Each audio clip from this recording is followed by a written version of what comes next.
శుక్లాంబరధరం విష్ణుం శశివర్ణం చతుర్భుజం ప్రసన్నవదనం ఝాయేత్ సర్వవిఘ్నోపశాంతయే. శ్రీకృష్ణుడు నందునికి సర్వసిద్ధులను ఇచ్చే మంత్రం చెప్పుట. నందుడు ఇట్లు పలికెను: శ్రీకృష్ణ జగన్నాథ, సుస్వప్నాల గురించి నీవు నాకు చెప్పింది గ్రహించాను.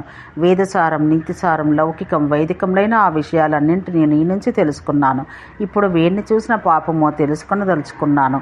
ఏ కర్మ చేస్తే పాపమో దాన్ని నాకు తెలుపుము. వేదశాస్త్రాలందు చెప్పబడ్డ మాటలను వేదశాస్త్ర అనుయాయులు, సంతృప్తులు, లోకులు నీ నోటి నుండి వినదలుచున్నారు. వేదములకు జనకుడవు నీవు. వైదికులైన సజ్జనులకు, బ్రహ్మాదులకు, సురలకు, మునులకు, జగత్తుకు జనకుడవు. నీ నోటి నుండి వెలువడ్డ అమృత వాక్కు ప్రమాణమైనది. ఓ వత్స, ఆ నీ వాక్కులతో నా దేహం అభిషిక్తమైనది. కలలో ఎవరి పాదకమలాలు అన్ని కోరికల ఫలము ఇచ్చినో బ్రహ్మాదులు చూడలేరో అది ఈవేళ నా కండ్లకు గోచరమైనది. ఇంతకన్నను నీ పాదాంబుజం ఉన్న పాతకుడనే నేను ఎక్కడ చూడగలను? నేను చేసిన కర్మతో మలమూత్రాలను ధరించి నా శరీరం బంధించబడింది. ఓ వత్స, ఇట్టి రోజు నాకెప్పుడు లభించగలదు? బ్రహ్మాదులకు నాథుడవైన నీతో పాపనైన నాకు సంవాదం కలిగింది. ఓ కృపానిధి, నాపై దయచూపుము. నా దోషాన్ని క్షమించము. బాల్యబుద్ధితో చెడు నడవడిక నేను చేసిన దాన్ని క్షమించము.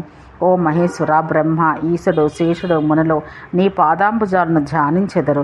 సరస్వతి నిన్ను స్తుతించలేక జడరూపమగును అని పలికి ఆనందం పట్టలేక దుఃఖాకురుడై నందుడు మూర్ఛనందును. పుత్రుడు తన్ను విడిపోవునని చలించి రోధించను.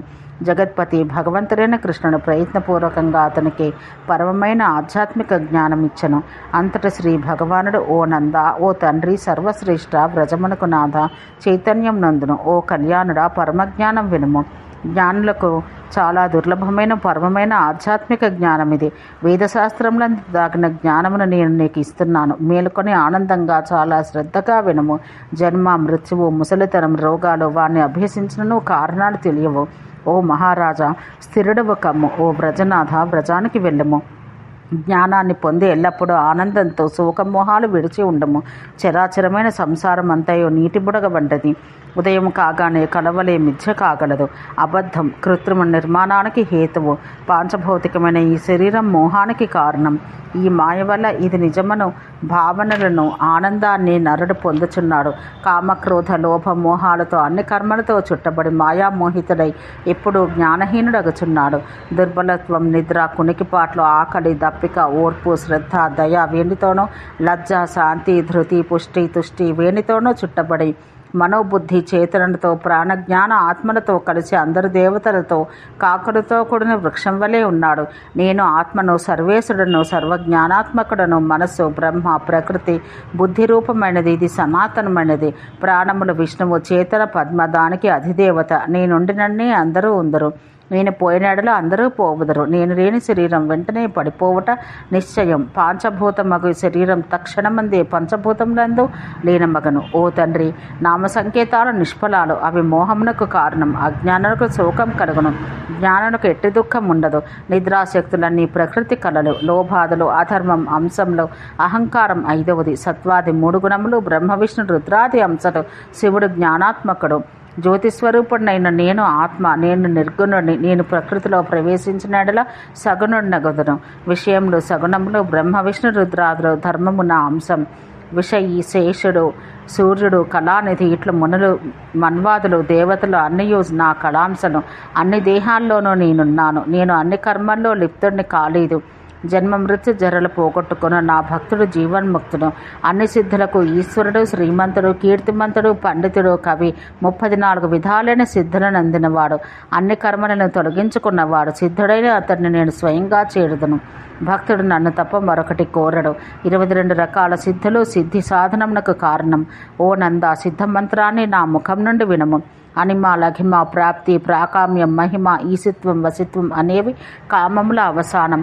దూరశ్రవణం, పరకాయ ప్రవేశం, మనసుతో వెళ్ళుట, సర్వజ్ఞత్వం, అభీప్సితం, వాయుస్తంభం, వహ్నిస్తంభం, జలస్తంభం, చిరంజీవిత్వం, కాయవ్యూహం, వాక్సిద్ధి, చచ్చిన దాన్ని బ్రతికించి తీసుకుని వచ్చుట, అభీప్సితం, సృష్టి చేయుట, ప్రాణాకర్షణ అనేవి శక్తులు. ఓం సర్వేశ్వరాయ సర్వవిఘ్న వినాశనే మధుసూదనాయ స్వాహ అని ఈ మంత్రం మహానిగూఢమైనది. అందరికీ కల్పవృక్షం వలె కోరికలిచ్చినది అని సామవేదంలో చెప్పబడింది. సిద్ధుల అన్ని సిద్ధులను ప్రసాదించినది. యోగులు, సిద్ధులు, మునీంద్రులు, సురలు నారాయణ క్షేత్రమందు హవిష్యాన్నం భుజిస్తూ 100 లక్షల జపంతో ఈ మంత్రాన్ని జపించిన వారికి మంత్రసిద్ధి జరుగును, సిద్ధి కలుగును. ఓ తండ్రి, కాశీలోని మణికర్ణికకు వెళ్ళి జపం చేయము. అది నారాయణ క్షేత్రం. అక్కడ నారాయణుడే స్వామి, మరొక స్వామి ఉండడు.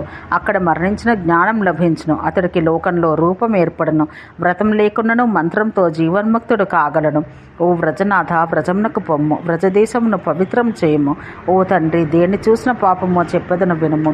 దుస్వప్నం పాపానికి బీజం, విఘ్నానికి కారణం. స్వప్నమందు గోవును చంపినవాడు, బ్రాహ్మణుని చంపినవాడు కృతజ్ఞుడు, కుటిలుడు, దేవజ్ఞుడు, పితృమాతృఘాతకుడు, పాపి, విశ్వాసఘాతకుడు, దొంగ సాక్ష్యం చెప్పువాడు, ఆతిథ్యమందు విశేషంగా మోసగించువాడు, గ్రామయాజిని అని చెప్పి దేవుని విప్రుల సొమ్మును హరించువాడు, అశ్వత్థమును చంపువాడు, దుష్టుడు, శివ విష్ణువులను నిందించువాడు, దీక్షితుడు కానివాడు, అనాచారి, సంధ్యాహీనుడైన బ్రాహ్మణుడు, దేవరుడు, వృషభం నెక్కువాడు, శూద్రులకు వండడివాడు, శూద్రుల శవాలు కాల్చువాడు, శూద్రుల శ్రాద్ధాన్నాలు తిన్నవాడు, భర్త సంతానం లేనిది, ముక్కు కోయబడింది, దేవబ్రాహ్మణ నిందకురాలు, పతిభక్తి లేనిది, విష్ణుభక్తి లేనిది, శూద్ర విధవ స్త్రీ, చండాల స్త్రీ, వ్యభిచరించినది, ఎప్పుడు కోపంగల దుష్టుడు, రుణగ్రస్తుడు, జారస్త్రీకి కలిగిన వాడు, దొంగ, మిథ్యావాది, శరణాగతిని చంపించేవాడు, మాంసాపహారియకు బ్రాహ్మణుడు, వృషలీపతియకు శూద్రుడు, బ్రాహ్మణుని పొందువాడు, వడ్డీకి ఇచ్చు బ్రాహ్మణుడు, చీరరాని స్త్రీని చేరేవాడు, దుష్టుడు, 4వ జాతికి చెందిన